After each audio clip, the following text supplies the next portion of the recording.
A fun night in the NBA as the spunky Spurs do it again against the Golden State Warriors. The Portland Trailblazers and Rockets get scrappy, plus some frisky East Coast action all coming up on today's NBA Game Time. When that final buzzer rings, you know it's time for Locked On NBA Game Night. All the post-game reactions to every game across the league, every single night, with insights only the hosts at Locked On can provide. It's the true NBA fans' one stop for all the action. Every game, every night. It's Locked On NBA Game Night. Tipping off now. Let's get it going on Locked On NBA Game Night, where we're here to discuss wall-to-wall action every single night across the association. This is the Saturday recap. I'm Rylan Stiles, host of Locked On Thunder. That's Gavin Shaw, host of Locked On Knicks. And we are here for you every Saturday night to recap that action. We also have you Sunday through Saturday again, plus our midday show Monday through Friday, talking the big picture NBA. But Gavin, it was a fun night of basketball. How are you feeling tonight? I'm feeling good, Rylan. A lot of fun younger teams tonight, and a couple we haven't got to talk about yet, so I'm excited to get into it. Yeah, we had a different slate tonight with different teams getting the Saturday slot. Let's start with the Houston Rockets and Portland Trailblazers, a game that got pretty frisky on the court with these two teams going at one another. Fred VanVleet getting ejected, and he might be facing a suspension based upon the actions that he had toward the ref. But the first thing that stood out for the Blazers for me in this 104-98 win for Portland was just the compete level that Chauncey Billups has this group playing with. I know that their record is not going to be overwhelmingly great at the end of the season, and they're not going to make the postseason in all likelihood, but getting a young team to compete this hard, I think, is a challenge, and he's rising to that challenge as head coach. Yeah, I'm really impressed. I would be lying if I told you I've watched a ton of the Blazers this year, which is why I was really excited to get into this game. The Rockets are maybe my favorite non-Knicks team in the league to watch right now. So I was looking at them, and then you have the Blazers come in against this Houston team that's just firing on all cylinders, super deep, feels like they're playing defense about as well as any team in the NBA this side of Orlando, and Portland, and a night after getting smacked, like comes back and beats them. And I had the exact same takeaway as you, just really gutty down the stretch. I mean, I look to Anthony Simons, a guy who probably hasn't gotten his due just because he was playing obviously next to Damian Lillard, and then the last 2 years, Portland's obviously been terrible, but he was incredible in this one, 25 points, 4 rebounds, 3 assists. Down the stretch of this game, the battle between him and Amen Thompson, like I had to get the popcorn out. It was cinema. Like there was a play where Amen just like picked his pocket, went coast to coast for a dunk. I think that is what tied it up at 90. And at that point you thought, all right, the Rockets 7-0 run turned into a 9-0 run. They were going to pull away. The Trailblazers were cute. Like it was nice that they had their little spurt. And then Simons just comes back and over again, setting these like high screens for him near half court, able to separate from a men, and then like depending on who was on, like he just absolutely like chop suey Dylan Brooks at one point over and over again, speeding by Şengün to the rim, sidestep 30-foot three that made it 90-83 to start with. And then that sidestep dagger three to finish this one that made it 99-96. His shot making and his speed, both really, really impressive. And Donovan Clingan didn't score a point, but his size stood out. 19 rebounds, 9 on the offensive end in just 26 minutes. The guy is different. I broadcast one of his games in high school where no one on the other team was over 6'5", and somehow it almost looks the same for him in the NBA, where everyone just looks like children out there, and he's the one dude. Yeah, getting to see him in person this week in Oklahoma City. I mean, his length, his size, everything about him stands out. And in this game, he stood out without scoring a point. I mean, Donovan Clingan had 19 rebounds. He had an assist, a steal, 3 blocks, and really anchored things. You had Jeremy Grant being the adult in the room. You had Simons. And this was a pretty good win for the Blazers just in general, but also with the context of no Ayton, no Scoot. I think that the Western Conference top to bottom, there isn't really a team that you want to ignore or you don't want to put on your television screen. They have some really deep and exciting, talented teams in that conference. And for the Rockets, a tough loss for them, but you didn't get your best out of Jalen Green, didn't get your best out of Fred VanVleet. I thought Jabari Smith was good. He obviously was not good inside the arc, but 3 for 7 from beyond the arc, 3 blocks and 8 rebounds was really good from him. Dylan Brooks added the edge. I mean, he had a Dylan Brooks game. He got you in a couple fights, and that was all fine and well. But overall, a much impressive win for Portland.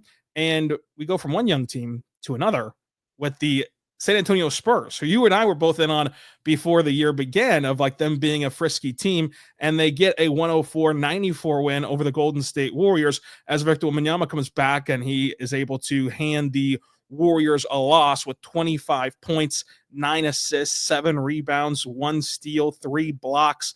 Like his re-entrance into this team, Chris Paul's leadership, and Stephon Castle coming around offensively at just the right time, I think is making the Spurs be able to peak to the point of being one of the most fun teams. Like whenever they have a game that day, I'm excited to go watch them. They're really interesting right now. Wembanyama, I mean, I've not seen many games this year where someone just took over on both ends of the floor. Like I've seen better offensive performances down the stretch of the game. You look at LaMelo Ball against the Bucks, we're going to talk about, like he was totally unstoppable. But in terms of like two-way dominance, like you look at just how much he was involved with early in the fourth quarter for the Spurs. Remember, this is a game the Warriors were up. I think it was 81-64. The Spurs in the game on a 40-13 run. You just don't see teams with Steph Curry on the court only score 13 points over the final 15 minutes of the game. And so much of it had to do with Wemby, like sets up Mamu for a 3 to start the fourth quarter, drive, a lob to Champagnie. And it's just crazy when he's going downhill and other guys on the Spurs are cutting off it, where he's just like a head taller than anyone on the other team. So like, I don't know how you like interfere with him throwing the ball. Like you almost have to just sit at the rim and dare him to shoot an 8-footer, because if you give him a chance to throw that lob, like it's again, it's like you or I playing on a Tykes hoop. Another driving kick, set up a Blake Wesley pump and go for a dunk. Swatted Moses Moody, swatted Steph Curry. Another drive for a layup, another 3. Then a few minutes later, a 32-foot 3. Then swats Lindy Waters in help, hits Harrison Barnes for a cutting layup. It's all over from there. Like it was comical the extent to which he finished this game off. And then Stephen Castle, you said it, like absolutely locking up Steph Curry for most of this game, holding him to 8 points through 3 quarters. I think Steph only finishes with 11 total. Banged a 20-foot 3 that gave the Spurs their first lead, I believe, of the entire second half, making it 93-90. One of their first leads of the game.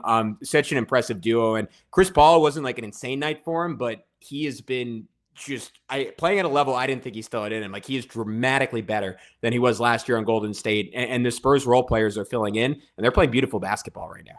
They are. And I think that the Warriors, they've had a hot start to the season. I still am unsure where to truly put them, of like, is this a team that can go make a huge run in the West, even though they're at the top of the West right now? And the Spurs did a great job of keeping the Warriors in check defensively. Not many teams can go up against Steph Curry and hold them to 14 points on 31% shooting from the floor. You got nothing out of Draymond Green. You got nothing out of Brendan Podziemski, which has been a bad second year for him to this point. And they just were able to withstand every kind of punch that the Warriors tried to throw and get a massive home win in San Antonio. Where do you put Golden State in the Western Conference? Not standings wise, but if we had a Gavin Shaw power ranking, where would they be? Sure. All right. In terms of championship equity, Rylan, this was a leading question because you wanted me to compliment your Thunder, but I'll accept it. Oklahoma City, far and away one for me. I'm really impressed with Isaiah Hartenstein's debut there. That's some synergy for us. I'd put him. It's hard to put them behind the Rockets just because I've seen the Rockets do it. My instinct is that by the end of the year, Houston could be better. I can't get there right now. I think they're better than the Lakers, though the Lakers are a tough matchup for them if they actually play each other. The way the Nuggets have turned it around, I'd put the Nuggets ahead of them. And the Suns are still a little I think I'd have them third right now. You could debate them, Phoenix, Houston, I think are all in a clear tier. I'd have Denver just because of the history slightly ahead of that. And I think I have Oklahoma City like far and away as my best team in the West still. What about you? I totally agree. They would be third at best, I think fourth at worst, because with Steph Curry on your team, he's capable of not only taking over a game, but taking over a series. And so any combination of the 4 of Oklahoma City, Minnesota, Dallas, Denver, and then Golden State, whoever you want Golden State to be ahead of, that's fine with me. We can go back and forth. Minnesota's not been what they were a year ago to this point, but we're not even at Christmas yet. So I wouldn't, I'm not going to just throw Minnesota out right this second, and neither are you. So I think that they're for sure a top 5 in the West. And we just saw the 5th seed in the West last year go all the way to the final. So it's anyone's West, but I don't think they're as good as their current like top of the West level right now. And I think this game kind of shows why you might still have some reservations about Golden State, because when you're not getting that superstar night from Steph Curry, very few can step up and really help things out for the Warriors. But coming up, we're going to head to Denver, where they got a win, another win for the Nuggets. Plus, talk about your Knicks against the Utah Jazz. The Pistons and Magic went toe-to-toe. The Grizzlies and Bulls, and the Bucks and Hornets played for the 16th time. We'll talk about it all coming up. But first, I want to say right now, my good friends over at Skims, go check out Skims today because they're fantastic. I think that with Skims, it is the perfect underwear for you to get, no matter if you like boxers or briefs or boxer briefs. They have it for you because it's breathable. They have the inseam you want, whether you want a 5-inch inseam, a 3-inch inseam. They have it for you. They even have cotton briefs as well. But I love the fabric they use. It's really stretchable, breathable. Go check them out today at Skims. So you can shop Skims Men's at skims.com/LockedInNBA. Let them know that we sent you. And when you place your order, you select podcast in the survey, and that our show would be a drop-down menu option for you. And when you do, you can go to Skims and enjoy what is a perfect gift for the whole family. Skims has their men's line. They, of course, have their women's line as well. So no matter who you're shopping for this holiday season, you can be a big winner at Skims. Go to skims.com/LockedOnNBA. I personally love the stretch of the 5-inch boxer briefs. Go check it out today at Skims. We're back on Locked On NBA, Locked On NBA Game Nights podcast. I'm Rylan Stiles. Alongside me is Gavin Shaw. Gavin, we're going to go to Denver, where the Denver Nuggets were able to get a win over the LA Lakers, 127-102, cruising out in Los Angeles to this win, where Nikola Jokic has been dominant this whole season. This was another MVP level performance. I think that, like, if you had the MVP straw pull out already, it'd be him and AD jockeying for the MVP award, and he thoroughly outplayed Anthony Davis, thoroughly outplayed everybody on the court with 34 points, 13 rebounds, 8 assists, 2 steals, and a block for Jokic, making over 60% of his shots. I mean, he was just spectacular. And the Nuggets, after all of the concerns about their early season sluggish start, they look every bit the part of contenders. Yeah, they've been great. The Lakers came out and had a really fiery first half, coming off that heartbreaking loss to Orlando. JJ Redick, you heard him during the halftime interview, said he was happy with their half-court defense if they could keep it up. He thought they had a good chance to win. They did not keep it up. The Denver Nuggets absolutely ripping them a new one in the third quarter. It was a 27-11 run to start the third, and it was pretty much all through Nikola Jokic. Like, he had a pick and pop three early on in the period, little throw and go with MPJ for 8 straight to start the second. Brown got a transition layup. AD fell down after missing a layup, push MPJ 3. And again, just like playing through Jokic, right? Like Watson slipping his screen. Jokic hits him for a jam. Murray slips the screen. Jokic hits him for a layup. Jokic draws 2. MPJ slips out of it again for another dunk. MPJ screening off of Jokic, he hits a 3, and on and on and on. Like, and even when it wasn't Jokic like directly involved with the basketball, like this is peak Denver Nuggets ball, where like they can just use his gravity, use his passing ability, use his orchestration at the top of the key to just find easy shots over and over again. And it felt like the Lakers just totally lost their edge and lost the thread in general in the third quarter, like no longer really making Denver feeling them defensively. There was a play where I think like AD fumbled a pass and LeBron in the corner literally just put his hands or his head in his hands, looked down, didn't run back on defense. Of course, it resulted in a 3. You had the quarter end with the 2 senior citizens, Russell Westbrook and DeAndre Jordan, throwing down big-time dunks. Russ, in general, after I'm not sure if you were on for this episode. I think it was the second one I did, but like we ripped him a new one on this show. We were saying like what a ridiculous signing it was. Like, he is like worn out his welcome extremely quickly with basically every team has been on. Post Thunder, outside of the Wizards, where he was pretty good. And he's been excellent like the last 2 weeks, like 14, 11, and 7 in this game. And frankly, like, I don't really know where they'd be without Russell Westbrook, because there isn't really another reliable option on their bench. Julian Strawther had a nice run in the third quarter today, but like Russell Westbrook booing their season, count me as shocked, but good for him. good for the Nuggets. And Jamal Murray torture watch, which I think is the biggest story in Denver right now, with him just looking like a completely different player than he's been for pretty much his entire career, was put on delay. It was kind of an average game, but they didn't really need him tonight to beat the Lakers by 25.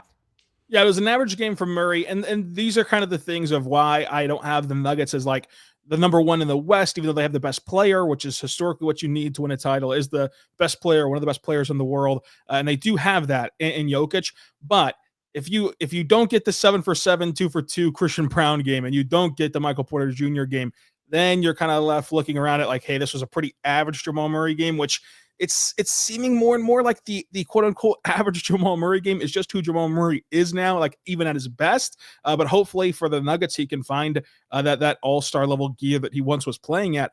But to the point of Russell Westbrook, I mean, we were talking about Russ as a bad option, and we were discussing how the Nuggets weren't using him properly, of still kind of having him play with Murray and letting Murray run the show, where you're forcing Russ to be this off-ball player, which you have almost 20 years of data on that he cannot do that. He's looked the most comfortable over these last 2 weeks that he's ever looked in his career in this role player role. Of course, he was more comfortable running the show in Oklahoma City in his prime, but since he's been bouncing around to the Lakers and Clippers and all this, he's looked the most comfortable and been the most productive, I think, in this stretch here with Denver, as he's kind of found his stride and seems to have a great attitude about it as well. And then for the Lakers, again, it was not the banner night from AD, who's been one of the best players in the league to this point.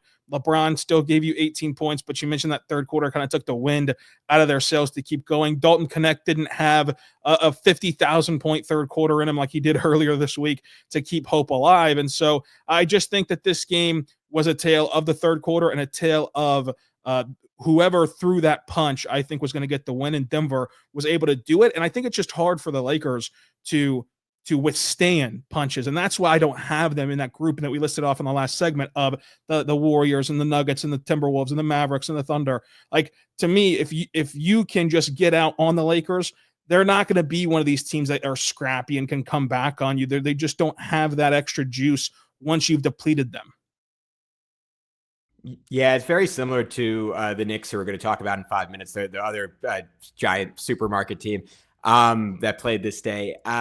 In that their offense is the team, basically. Like, if Connect and Austin Reeves are cooking, like they're in a great spot, and like LeBron and AD can just run spread pick and roll, like, and that becomes pretty much unstoppable when you have like great shooting around them. That's how they've had a top 5 offense so far this year. When that's not clicking, like, there isn't really a lot for them to fall back on. Like, the identity of that bubble championship team was that they were incredible defensively. And it's why you hear these reports that they're like desperate for a little bit more size, because that was kind of like the best model for them, like playing with a ton of physicality, having guys like KCP, Caruso, Kuzma. Obviously, those guys were just really good players, but also just insulating LeBron and AD with size. Like, they were just bullies. And now they kind of flip between, like, they can get to that bullying identity on offense. They can't quite get there defensively anymore, because LeBron is just not the same guy. Can't do it minute to minute. Can't do it game to game defensively. And Reeves and Connect, again, great shooters. They'll compete on that end of the floor. Connect is a good athlete, but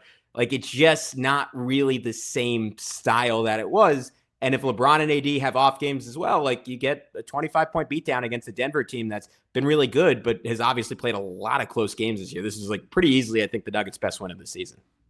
We go to a game we've already covered. This has already been a Saturday game. Bucks Hornets. It's Saturday again. I think this is the third time, Rylan. I think this is the third time we've gotten Bucks Hornets every freaking week. I feel like I'm living in like a nightmare. But yeah, go ahead. Sorry. It's deja vu all over again for the Hornets and Bucks. This time, though, the Hornets take the L despite LaMelo Ball scoring 50 points and having 10 assists to boot, because him and Brandon Miller are just a dynamic duo, with Brandon Miller going for 32 points, 11 boards, 3 assists. Just a really, really nice game from him. You had Diabetes' defense, which he's been, obviously not a banner player offensively, but defensively, it's been amazing to see what he can do with these Hornets. And I think that's why you see him remain in that starting 5 while not having much offensive juice. But this Hornets team is really fun. They did take the loss tonight. I think that they're going to be a postseason team, and this is going to be an opportunity for the league to get to market 2 young, really good stars in Ball and Miller. But the Bucks get back on track, and this is kind of what we discussed on our last few weeks of the Sixers to a lesser extent, the Bucks to a more full extent. in the East, you're never really buried, especially not this early, because the Bucks are slowly digging their way out. Giannis has played great all year. You have Dame back in the fold now. I still have just grave concerns about their depth, but they did enough to get the win today. But how sustainable is it to be giving up 119 points, 50 points to LaMelo, and really have to, cast your bets on an otherworldly game from Giannis and hope that you get the Dame of old, who had 31 points in this one, and just patchwork together 3 or 4 other guys playing serviceably, not even playing great. Look, we buried Russ. We buried the Bucks. If we're talking about your team, you better hope we crap on them, because apparently it's a great sign. But Milwaukee has now won 4 in a row.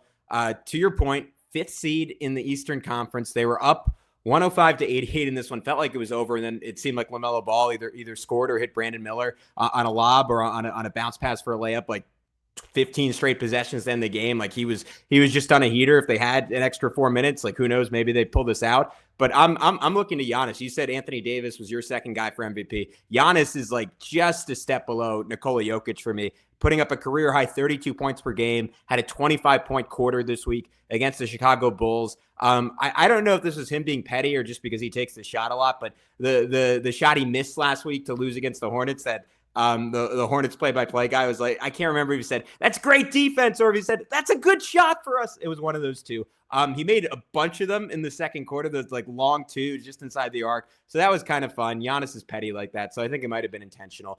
His defense has really perked up the last 2 weeks. Listening to Locked On Bucks, they're convinced he's kind of back to that all defense level. That's kind of been a sneaky part of the Bucks struggles the last like 2.5 years. Giannis has like tailed off ever so slightly on that end. He has just ramped it up to playoff level intensity on both ends of the floor, doing everything possible to keep this team in it. Just a couple of ridiculous finishes around double teams, like reverse dunks where he's falling to the floor, around guys like Brandon Miller, who like by any normal human standard are freaks of nature, and Giannis just makes them look small. He's been great. I think another major thing for the Bucks, you talk about like that iffy depth and just like kind of like patchworking this all together. Gary Trent Jr. It was hard to overstate how bad he was to start this year. And obviously Milwaukee, even though he's a minimum signing, they were really, really counting on him. And he started the season over the first 9 games, just 18 made field goals. For those of you doing math at home, that is 2 field goals a game, 18 for 53 from the field, shooting like 34%. And since then, in the 6 games, he's scored in double digits in every game. He shot 50% in each game. And he's peaking right now, 34 points combined,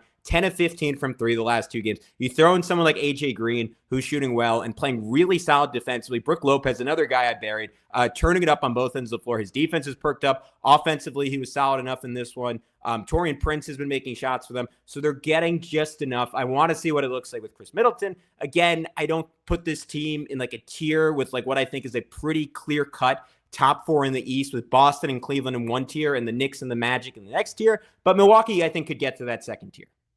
They could, and we're going to go and finish out the night with your Knicks suffering a loss, the Pistons and Magic, plus the Grizzlies and Bulls. But first, I want to say right now, but our good friends over at FanDuel, go check out FanDuel today, because you can tackle the NFL action at FanDuel, America's #1 sports book. Because right now, new customers who place a $5 bet on your first bet, if you win it, you get $150 in bonus bets. The FanDuel Sportsbook app gives you everything you need to place live bets on the NFL, all in one place. Plus, you can bet before the game, after the game, and you can even bet on future bets. If you have a hunch, go over to FanDuel, America's #1 sportsbook, to place your bets this week. You can also bet on the NBA, where new customers will place a $5 bet, and if you win, you get $150 in bonus bets. On the Sunday slate of NBA games, you have the Celtics and Timberwolves, where the Celtics are 8-point favorites. Go check that game out. It's an afternoon tip out in the Garden at FanDuel.com. Also going to say right now, but our good friends over at GameTime. Go check out GameTime today to get started. GameTime is the best ticketing app out there for you. I love to toggle their all-in pricing feature. That way I see everything I'm going to pay right up front. No surprise fees at checkout. I love the view from your seat feature, a panoramic view of your seat, so you know what you're going to sit in before you buy. That way, if you've never been to the venue before, you can know your sight lines, you can know your surrounding areas. Go check it out today. The lowest prices are guaranteed, which is huge for NBA fans. How many times have you wanted to go to an NBA game, but one of your favorite players is questionable? You can wait it out and make sure he's in the lineup before you purchase your tickets and go to the game. Go download the GameTime app today, create your account, use code LOCKEDONNBA for $20 off your first purchase. Terms and conditions apply. Again, create your account, redeem code LOCKEDONNBA for $20 off your first purchase. Go download the GameTime app today. What time is it? Game time. We're back on the Locked On NBA Game Nights podcast. I'm Rylan Stiles, host of Locked On Thunder. That's Gavin Shaw, host of Locked On Knicks, where we're going to the Knicks and Jazz game do we have right to? now. Sadly for you, we do have to. The afternoon tip in Utah, where the Utah Jazz pull out 121 to 106 win. Gavin, I'm not even going to tee you up. Just take the floor. What happened? Yeah, so I think similar to what I was saying about the Lakers, like this is kind of who the Knicks are right now. They're the second best offense in basketball, and they are a below average defensive team despite employing arguably the best wing defensive duo on planet Earth in Mikal Bridges and OG Anunoby, or at least that was the perception coming into the season. OG has certainly lived up to that moniker. Mikal's been turning it up a little bit lately, but has been somewhat less than that. And Karl Anthony Towns finally had a bad game, and this is a team that despite they lost a lot of the staples that has made them so good the last few years. They rested their laurels on their defense last season. That's gone. They're no longer dominating the offensive glass.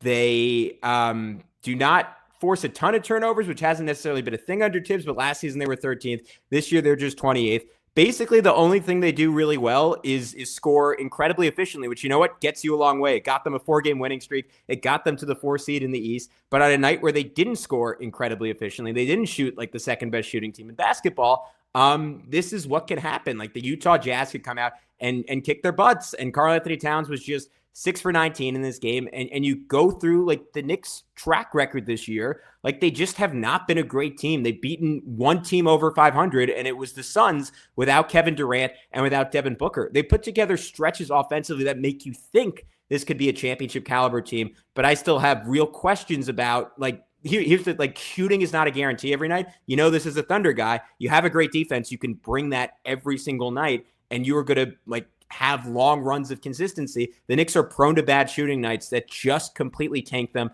When they get Precious Achiuwa back, when they get Mitchell Robinson back, both will help. How much will they help? Kind of depends on how Tom Thibodeau is willing to deploy them. Because if Karl Anthony Towns is your center, those guys are both going to be playing 15 minutes. And I don't know if they can make the ultimate difference for the Knicks. This team might still be a move away. They might still be a move away, and I think that they're going to maybe have some trade deadline flexibility, of course, once we get to that stage of the season. And for Utah, I don't know what to do with Utah, and I'm not just saying this because it's David Luck's company. I do really enjoy watching the Utah Jazz play because they're an interesting case study of the 2024 draft was just absolutely dumped on the entire cycle, and them, Toronto, and a couple other teams kind of zigged while everybody else zagged, and they actually loaded up on 2024 prospects, and they actually didn't really use any of them in this game. It was what they already had in-house. It was Sexton playing phenomenal. It was Walker Kessler. It was John Collins. It was Lauri Markkanen. And when do you make a shift? Because you know you're going to have Lauri there long-term because he signed that extension to where he can't be traded this season. But John Collins, he's playing well right now. He's got a 2013 game in this one, but he does have that player option looming this offseason, which might discourage teams from trading for him. So do you have him in the fold for a year from now? And Walker Kessler, it felt like was going to your Knicks and was going to be moved immediately this summer. And then all of a sudden, here he sits on the Utah Jazz and making a big impact in the middle. I just don't know what to make of the Jazz other than they're in entertaining games most nights. This is not a bad team that's getting blown out night after night. They're playing fun basketball. It's just in the Western Conference, not going to lead to much of anything to hang your hat on other than if you're there, if you're a Jazz fan hanging around, you're going to be enjoying your time.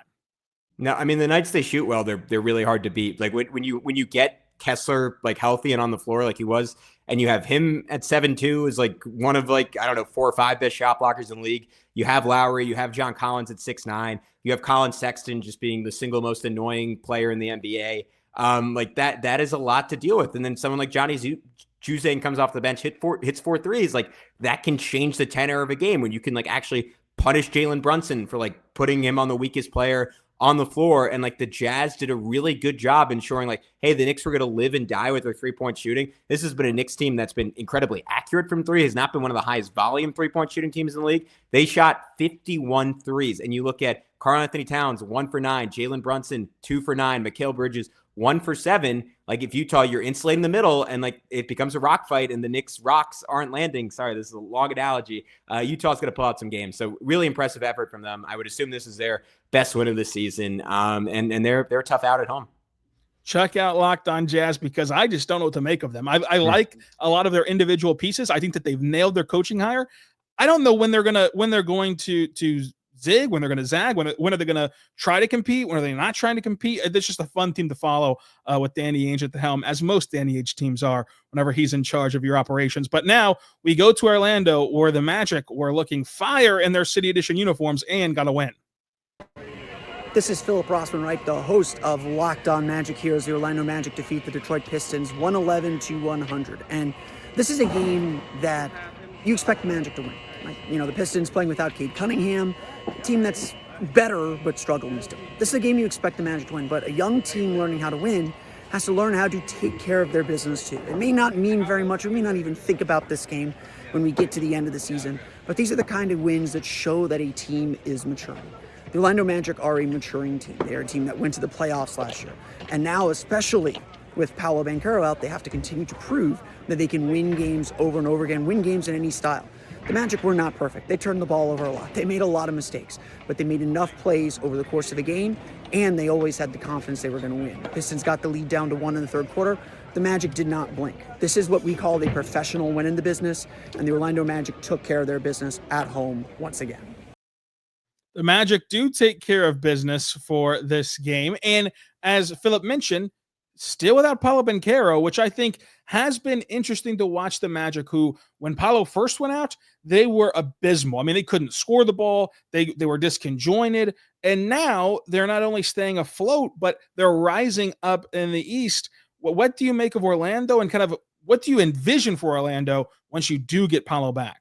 So I was really excited. I got to go to Suns Magic this week, and it's amazing watching them in person. Like I saw a stat earlier that day, B-Ball Index, just tracking data across the league, and they had Anthony Black and Jalen Suggs as the two best guard defenders in basketball, and then they had Franz Wagner and KCP as the two best wing defenders in basketball, and they closed out that Suns game with all four of those guys on the floor.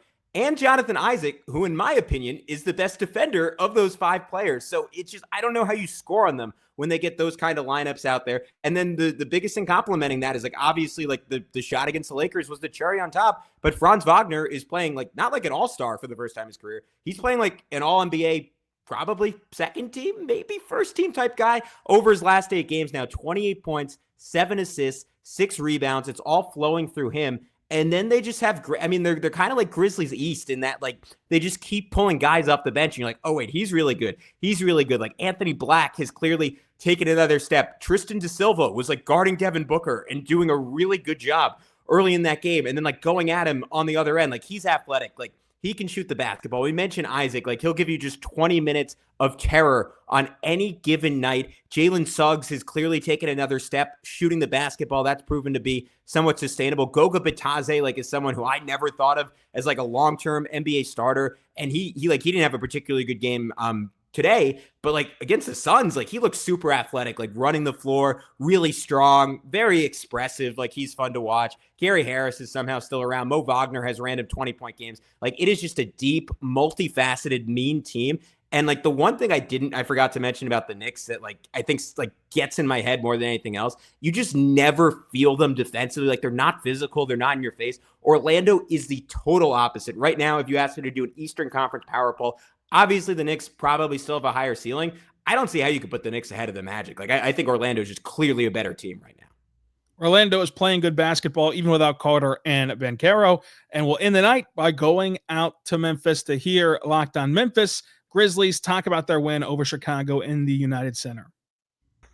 Personally, I believe that the Memphis Grizzlies can just go ahead and trade away every first-round pick they have moving forward. They don't need it. They hit on the margins with second-round and undrafted guys so well that they surely can just give those first-rounders to others that need them more. I'm Joe Mullinax of Locked On Grizzlies, and obviously I'm being a little bit facetious, but goodness gracious. Jalen Wells, Scottie Pippen Jr., two guys that were on two ways, or two guys that were second-round selections in recent years, now producing at a massive level for the Memphis Grizzlies in a big road win in Chicago on Saturday night. Jaren Jackson Jr. looked the part of a star in his own right, but it was Wells and Pippen Jr. in the house that his dad helped build, really displaying the depth of this Grizzlies roster. No Ja Morant, no Marcus Smart, no Zach Edey, and yet a really impressive offensive performance from the Memphis Grizzlies in Chicago. It was an impressive performance, an impressive win for Memphis, and I think that Joe summed it up the best he could. Of this team is just built on guys who the Grizzlies are finding in the margins. They hit on top guys like Ja Morant. They hit on Desmond Bane. And then, of course, Zach Edey was out tonight, but Zach Edey's looking really good, better than most thought he would in the draft evaluation process. And then from there, it's just guys that you are looking at, and you're just simply better. You're better at drafting. You're better at developing than most franchises, and it's helping them out in a big way. They're incredibly deep. Like for the second year in a row, just like maybe the unluckiest team in the NBA. Baines played half the games. Jaws played half the game. Kennard, Smart, half the games. Vince Williams came back. Immediate bad ankle injury. Gigi Jackson hasn't played all season. If they ever get whole, they're awesome. They should maybe be in that conversation we just had about the best teams in the West. But for now, Taylor Jenkins continues to be a magician, pulling wins out of nowhere. Shout out Memphis. Really, really cool story. Really good team. Memphis is really cruising tonight after that win. So are we. Thank you for joining us. Until next Saturday, whenever Gavin and I return, be good and be good to one another.